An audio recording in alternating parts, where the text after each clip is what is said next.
नमो नमः। प्रियच्छात्राः, अद्य उत्सवप्रिया देवभूमिः इत्यस्य पाठस्य भाषाभ्यासं पठामः लिखामः च। अस्मिन् भाषाभ्यासे विविधाः प्रश्नाः अस्माभिः साधनीयाः। श्लोकानाम् अन्वयसहितम् अनुवादं पुनः पुनः पठन्तु। आगच्छन्तु तर्हि आरम्भं कुर्मः।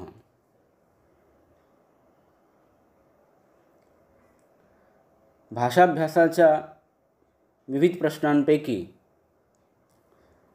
पहिला प्रश्न आपण एका स्वतंत्र व्हिडिओमध्ये सोडवणार आहोत। तो कोणता? तर संदर्भासह स्पष्टीकरण करा। माध्यम भाषया ससंदर्भम स्पष्टीकुरुत हा प्रश्न आपण नंतर पाहणार आहोत। इतर प्रश्नांची उत्तरं आता आपण पाहू। दुसरा प्रश्न आहे, उचितं कारणं चित्वा वाक्यानि पुनर्लिखत। उचित कारण निवडून वाक्य पुन्हा लिहा। दोन प्रश्न दिलेले आहेत आणि त्याचे दोन दोन पर्याय आहेत। त्यापैकी एक पर्याय बरोबर असतो, तो पर्याय आपल्याला पूर्ण लिहायचा असतो, वाक्यही पुन्हा लिहायचं असतं। पांडुरंगः कल्पद्रुमः इव अस्ति। पांडुरंग हा कल्पवृक्षासारखा आहे। कारण काय आहे? तर या ठिकाणी योग्य उत्तर येईल, सह भक्तस्य मनोरथान पूरयति। हे उत्तर बरोबर आहे। तो सह इष्टकायां तिष्ठति, तो विटेवरती उभा आहे, हे नाही। तर खालचं उत्तर आपल्याला बरोबर दिसतं, ब क्रमांकाचं। तो भक्तांच्या मनोरथांना पूर्ण करतो।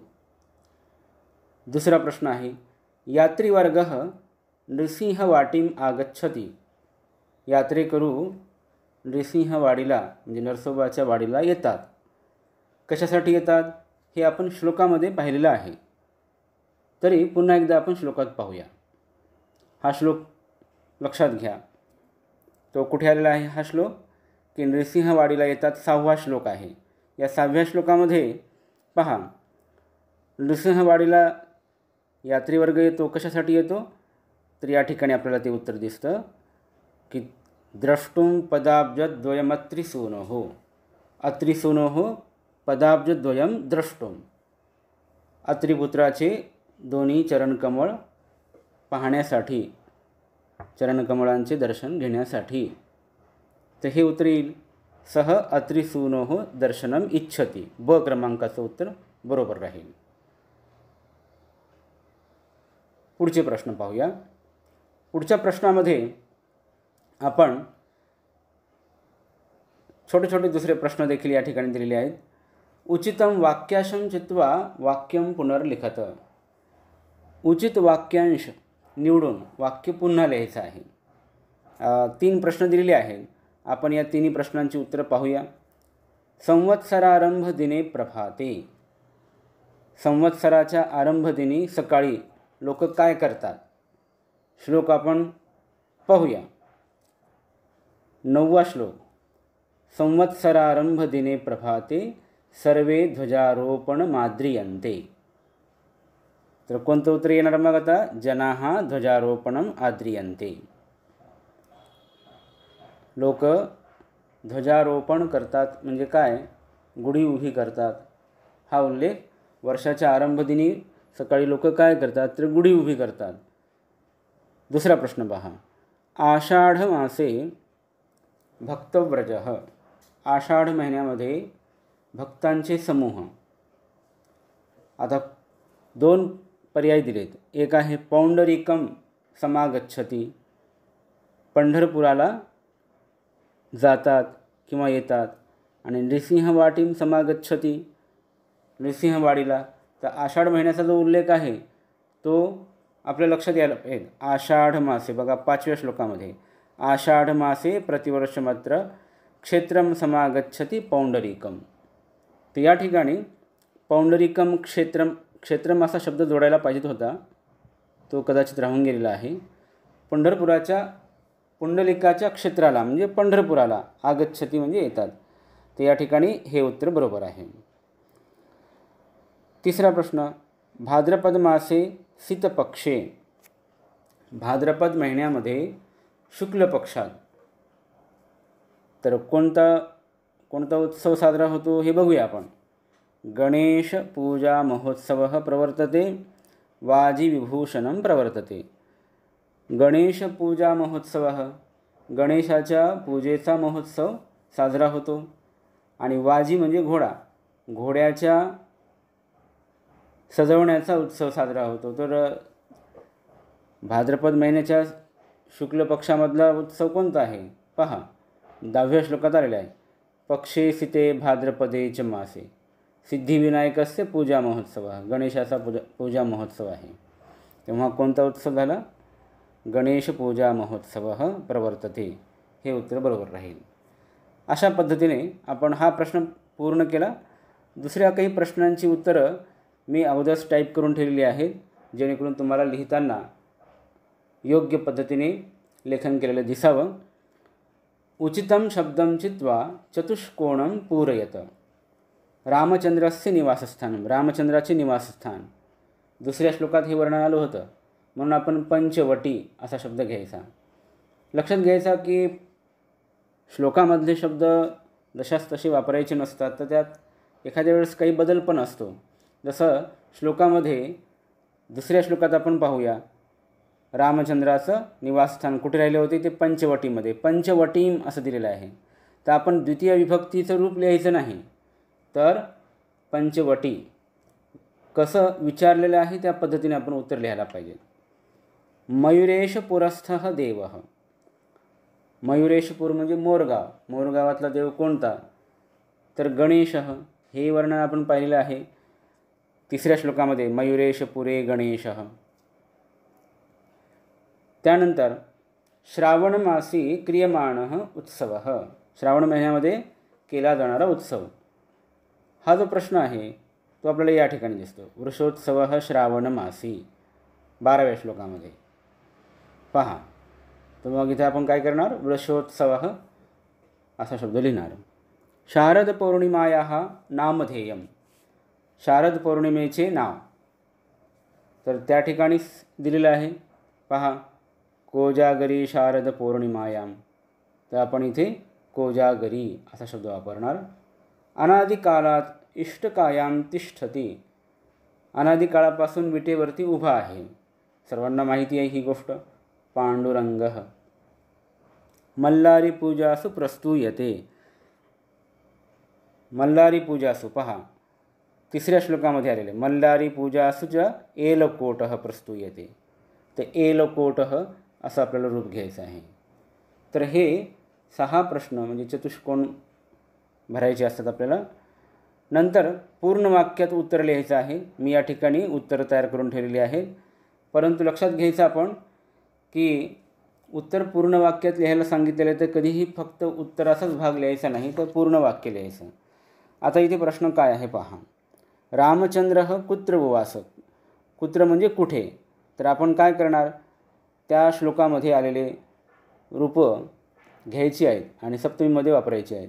गोदावरी रोधसी सप्तमीत आलेलेच आहे दुसऱ्या श्लोकामध्ये पहा, गोदावरी रोधसी. आणि पंचवटी या शब्दाचं पण आपण सप्तमीचं रूप घेतलं या वाक्यानुसार. गोदावरी रोधसी पंचवट्याम उवास. रामचंद्र कुठे राहिले? प्रभू रामचंद्र गोदावरी काठी पंचवटीमध्ये राहिले उवास. दुसरा प्रश्न, भक्तव्रजः पौंडरीकं क्षेत्रं कदा समागच्छति. कदा हा प्रश्नार्थक शब्द आहे. भक्तांचे समूह पंढरपुराला केव्हा येतात? तर आपण त्या श्लोकामध्ये पाहायचं, प्रतिवर्षम आषाढ मासे. आता याला कुठे जोडणार आपण?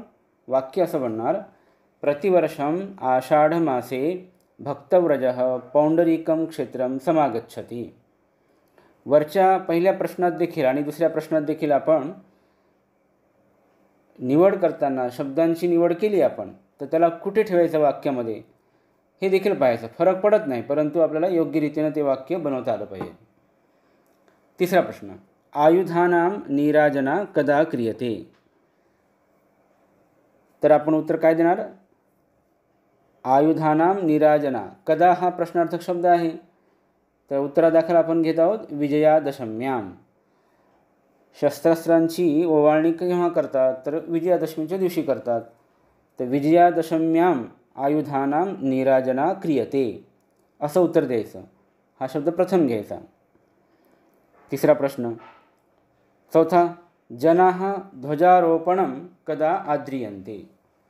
लोक ध्वजारोहण म्हणजे गुढी उभी करणे केव्हा साजरी करतात, तर आपण कदा शब्द काढून संवत्सरारंभ दिने प्रभाते सुरुवातीला घेतला तरी हरकत नाही. संवत्सरारंभ दिने प्रभाते जनाः ध्वजारोपणं आद्रियन्ते. लक्षात आले. अशाच पद्धतीचे प्रश्न जर तुम्हाला प्रत्येक पाठामध्ये येतच असतात, तेव्हा आपण लक्षात घ्यायचं की त्या प्रश्नांची उत्तर देत असताना उत्तराचा जो शब्द आहे तो वाक्यामध्ये नेमका कुठे त्याला ठेवायचं. कधी कधी आपल्याला ते सुरुवातीला ठेवलं तर जास्त योग्य वाटतं किंवा वाक्याचा अर्थ देखील व्यवस्थित दिसतो. यानंतर आपण 6वा प्रश्न पाहूया. वाक्यम पुनर्लिखित्वा सत्यम असत्यम लिखत. वाक्य पुन्हा लिहून सत्य किंवा असत्य लिहा. वाक्य लिहायचं आहे, पुन्हा लिहायचं आणि त्याच्यापुढे वाक्य लिहून मग पुन्हा बाण द्यायचा आणि सत्य किंवा असत्य असा शब्द लिहायचा. तर आपण पाहूया. प्रेमपुरे मल्लारी पूजा सुप्रमोदात एलकोटः प्रस्तूयते. प्रेमपुरामध्ये मल्हाराची पूजा करीत असताना आनंदाने एळकोट प्रस्तूयते म्हणजे सादर केला जातो. बरोबर आहे, मल्हारीची पूजामध्ये हे आहेच, म्हणून आपण सत्यम असं उत्तर लिहूया. त्यानंतर श्रावण मासे भक्तव्रजः पौंडरिकं क्षेत्रं समागच्छति. श्रावण महिन्यामध्ये भक्तांचे समूह पंढरपुराला येतात. श्रावण महिन्यात कुठे येतात?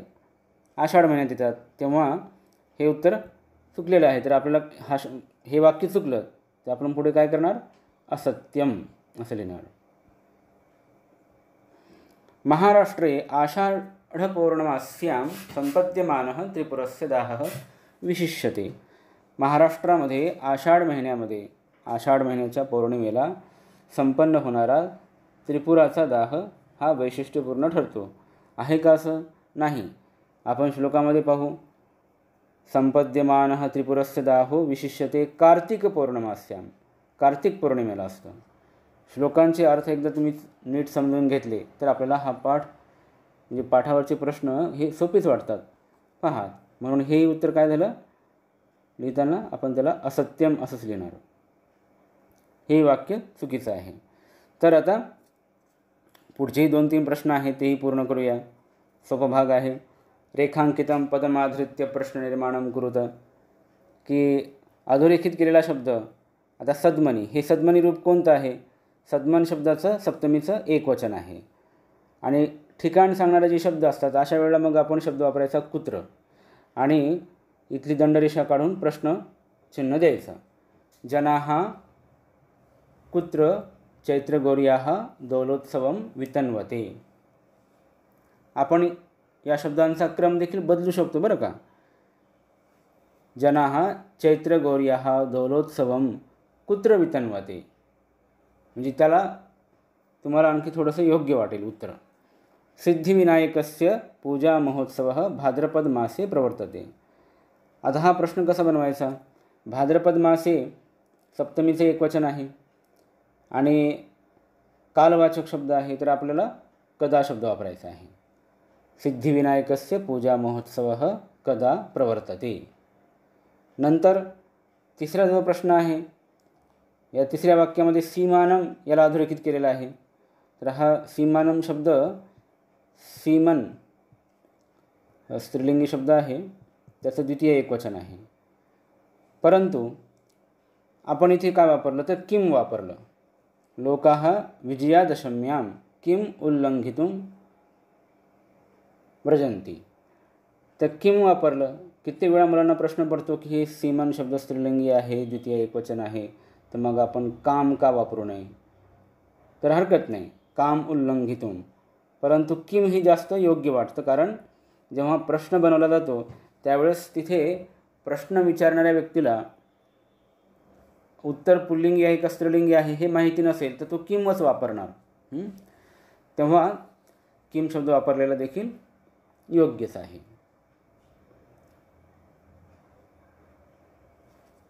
त्यानंतर आपण पाहूया पुढचे प्रश्न. सर्वनामस्थाने नाम, नामस्थाने सर्वनाम प्रयुज्य वाक्यम पुनर्लिखत. दोनच प्रश्न दिलेले आहेत, सोपे आहेत. गोदावरी रोधसी रामचंद्र उवास. रामचंद्र हे प्रथमा एकवचन आहे, तर तत्सर्वनामाचं पुल्लिंग प्रथमा एकवचन काय होतं, तर सह हे रूप घेणार. जनाः चैत्रगौर्याः दोलोत्सवं वितन्वते. चैत्रगौर्याः हे षष्ठीचं रूप आहे, षष्ठी एकवचन आहे, स्त्रीलिंगी आहे, तेव्हा तत्सर्वनाम स्त्रीलिंगी घ्या आणि षष्ठी एकवचन, तर काय रूप येतं, तस्याः. तस्याः. तर आपण यानंतर पुढचे काही प्रश्न पाहूया.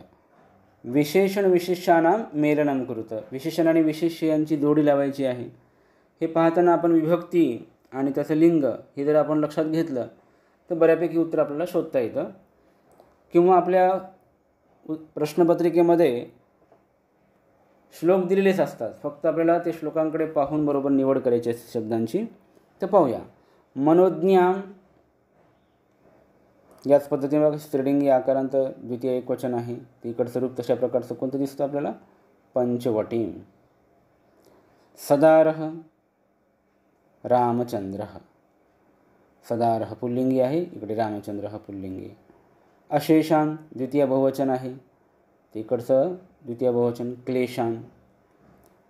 तुळजापुरस्था, तुळजापुरस्था आकारांत स्त्रीलिंगी बनवलेलं रूप आहे प्रथमा एकवचनी, तेव्हा या ठिकाणी तुळजापुरस्था भवानी.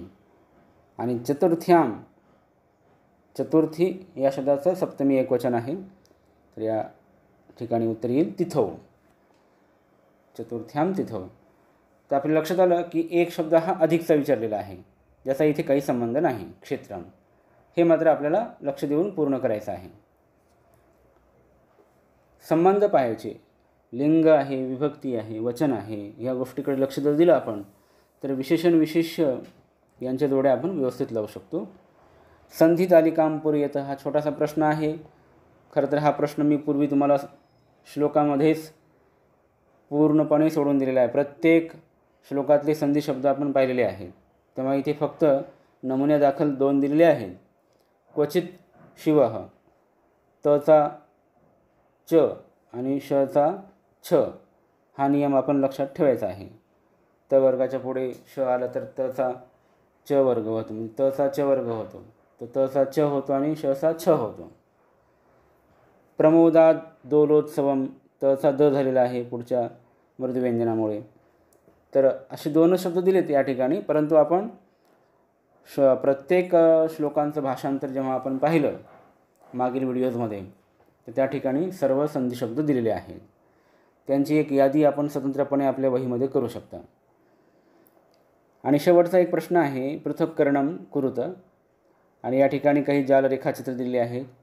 मी ते टाईप करूनच त्याची उत्तरं इथे दाखवलेली आहेत, ते पहा. महाराष्ट्र इति देशः हे पहिल्या श्लोकातलं वर्णन आहे, आणि त्या ठिकाणी महाराष्ट्रासाठी काही विशेषणं आली होती. तर आपण काही ठिकाणी रिकामी जागा भरायची आहे, जसं गुणोत्तरः, दक्षिण दिक् स्थितोपि गुणोत्तरः. दक्षिण दिशेला असूनही गुणांनी श्रेष्ठ. द्विषतां असह्यः, शत्रूंसाठी असह्य. आणखी एक आहे, सर्व ऋतुषु रम्य रूपः, सर्व ऋतूंमध्ये रमणीय रूप असलेला. तर रम्य रूपः हा शब्द आपण घेतला. आणखी एक विशेषण आपल्याला घेता येईल, सह्याश्रितः. सह्याश्रितः या शब्दासोबत आपल्याला दुसराही एक शब्द दिसतो. समजा आपण सह्याश्रितः नाही वापरलं तर प्रसिद्धः असं एक विशेषण या ठिकाणी पहिल्या श्लोकामध्ये आलेलं आहे. हा पहा, पहिला श्लोक. गुणोत्तरः दक्षिण दिक्स्थितोपि सह्याश्रितः प्रसिद्धः द्विषताम् असह्यः सर्व ऋतुषु रम्य रूपः. तर श्लोकांकडे आपण व्यवस्थित लक्ष देऊन जर भाषांतर पाहिलं तर असे प्रश्न आपण सहज सोडू शकतो. दुसरा एक प्रश्न पाहूया. शिवस्य अन्यानी नामधेयानी. शिवाची इतर नावे कोणकोणती आहे? तर एक श्लोक होता, त्या श्लोकामध्ये आलेली आहेत. पहा, श्लोक कोणता आहे तो? 7वा श्लोक आहे. श्री त्र्यंबकेशः घुसृणेश्वरः क्षेत्रमहाबलेशः वैद्यनाथः भीमाश्रयः शंकरनामधेयः. 1 2 3 4 5 असे 5 आले. आपण त्यातले 4 निवडलेत. त्र्यंबकेशः घुसृणेश्वरः वैद्यनाथः महाबलेशः. आणखी एक आहे, तोही तुम्हाला लिहिता आला पाहिजे. भीमशंकरः असं लिहायला पाहिजे. भीमशंकरः. तर शिवस्य अन्यानी नामधेयाने, शिवाची इतर नावे ही आपण पाहिली. आता शेवटी काही इतर प्रश्न देखील आपल्याला पूर्ण करायचे आहे. आदिशक्तीचं वर्णन आलं होतं. तर आदिशक्ती ही रूपाणी, आदिशक्तीची रूपं कोणकोणती आहेत? आदिशक्ती माया, लक्ष्मी, भवानी, महालसा, रेणुका. हा श्लोक आपल्याला माहिती आहे. कोणत्या श्लोकामध्ये वर्णन आहे? 8व्या श्लोकामधलं. महालसाख्याम रेणुकाख्याम तुळजापुरस्था भवानी लक्ष्मी स्वरूपा. ही 4 नावं आपल्याला इथे भरता आली पाहिजेत. सिद्धिविनायकस्य पूजा महोत्सव हा एक श्लोक होता, ज्या श्लोकामधलं हे सगळं वर्णन आहे. जसं बघा, सिद्धिविनायकाचा पूजा महोत्सव किंवा पक्षे सिते भाद्रपदे च मासे. शीत पक्षामध्ये, शुक्ल पक्षामध्ये, भाद्रपद महिन्यामध्ये, घरोघरी, तिथो चतुर्थ्याम आणि चतुर्थीला. तर या एका श्लोकावरच हा कृतीपत्रिकामधला हा प्रश्न जो आहे जालरेखाचित्रांमधला पहा. सिद्धिविनायकाचा पूजा महोत्सव केव्हा आणि कुठे? तर केव्हा म्हटल्यानंतर आपल्याला त्यांनी दिलेले आहेत पक्षे, मासे, तिथो. आपल्याला बाकीचे भरायचे आहेत. शुक्ल पक्षामध्ये सीते पक्षे, भाद्रपद महिन्यामध्ये भाद्रपदे मासे, आणि चतुर्थीला तर तिथी आहे तर चतुर्थ्याम तिथो.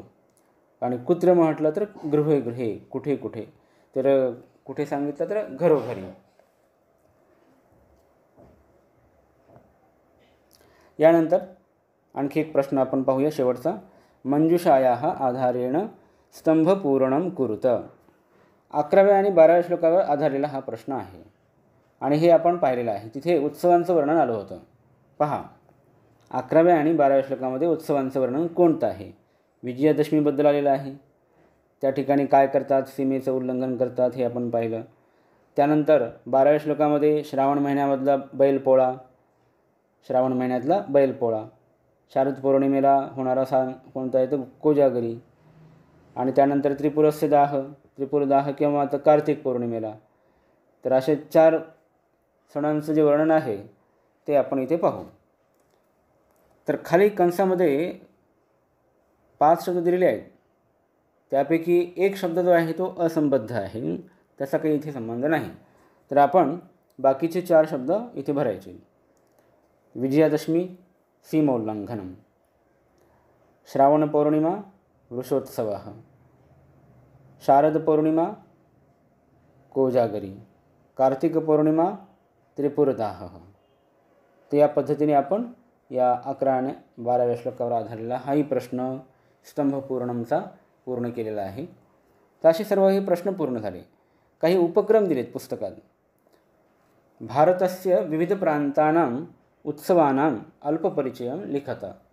लक्षात घ्या की भारत देश हा उत्सवांची भूमी असलेला देश मानला जातो आणि प्रत्येक प्रांतामध्ये असे नाविन्यपूर्ण उत्सव मोठ्या उत्साहाने साजरे होत असताना आपल्याला दिसतात. तर याबद्दल आपण माहिती गोळा करायची. इंटरनेटच्या माध्यमातून गुगलवरती सर्च करून आपण बऱ्याच उत्सवांची माहिती गोळा करू शकता आणि त्यांचा थोडक्यात परिचय लिहा असं म्हटलेलं आहे. हा उपक्रम म्हणजे काय? तर तुमच्या या उपक्रमाच्या माध्यमातून तुम्ही आपल्या भारतभूमीबद्दल, भारतामध्ये साजऱ्या होणाऱ्या उत्सवांबद्दल बरंचसं काही जाणू शकता. तुमच्या ज्ञानाच्या कक्षा रुंदावण्यासाठी याची खूप गरज आहे अशा उपक्रमांची. तर हे उपक्रम देखील आपण पूर्ण करू शकता.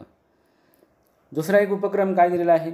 युष्माकं प्रियम उत्सवम यूयम कथम सभाजयथ तद्विषये लिखत. तुमचा आवडता उत्सव, तुम्ही कशा प्रकारे साजरा करता त्याविषयी लिहा. तुमचा आवडता उत्सव. आपल्याला अशा प्रकारचे निबंध वजा लेखन देखील करायला पाहिजे, कारण जेणेकरून आपला एक सराव होतो की कशा प्रकारे आपण आपले विचार, आपल्या भावना आपण शब्दामध्ये व्यक्त करू शकतो. या भाषाभ्यासाच्या शेवटी शुभाशयाः या शीर्षकाखाली काही शुभेच्छा वाक्ये दिलेली आहेत. एखाद्याला स्वास्थ्य लाभ व्हावा अशी अपेक्षा व्यक्त करणारा संदेश पाठवायचा असेल तर अशा शुभेच्छा वाक्यांचा आपण नक्की वापर करू शकतो. इतर भाषेतून आपण शुभेच्छा देतोच, पण संस्कृतमधून शुभेच्छा कशा प्रकारे द्यायच्या त्याचा एक नमुना या ठिकाणी दिलेला आहे. त्याचा अर्थ देखील आपण समजून घेऊया. शरीर माध्यम खलु धर्म साधनम. यामध्ये खलु म्हणजे काय तर खरोखरच. शरीर हे आद्यम धर्मसाधनम, पहिले धर्मसाधन आहे. म्हणजे काय? धर्म या पुरुषार्थाला प्राप्त करण्याचे शरीर हे पहिले साधन आहे. शरीर निरोगी असेल तर एखादी व्यक्ती धर्मकार्यात सफल होणार. म्हणून हे सुभाषित आढळतं कुमार संभवम या कालिदासाच्या महाकाव्यामध्ये. पुढे काय म्हटलं ते पाहूया. श्रुतम मया रुग्णो भवान. मी असे ऐकले आहे की आपण रुग्ण आहात, आजारी आहात. भगवतः अनुग्रहेण. भगवंताच्या कृपेने. शीघ्रम स्वास्थ्यलाभम करोतु भवान. भवान म्हणजे आपण. शीघ्रम स्वास्थ्यलाभम करोतु. लवकर स्वास्थ्यलाभ प्राप्त करावा. अशा प्रकारची एक शुभेच्छा या ठिकाणी व्यक्त केलेली आहे. संस्कृत शुभेच्छांचा देखील आपण योग्य पद्धतीने योग्य ठिकाणी वापर करावा. नवीनतेचा, नाविन्यपूर्ण उपक्रमाचा आपण आनंद घ्यावा. तेव्हा पुन्हा भेटूया आपण पुढच्या व्हिडिओमध्ये. शुभमस्तु तावत. धन्यवाद.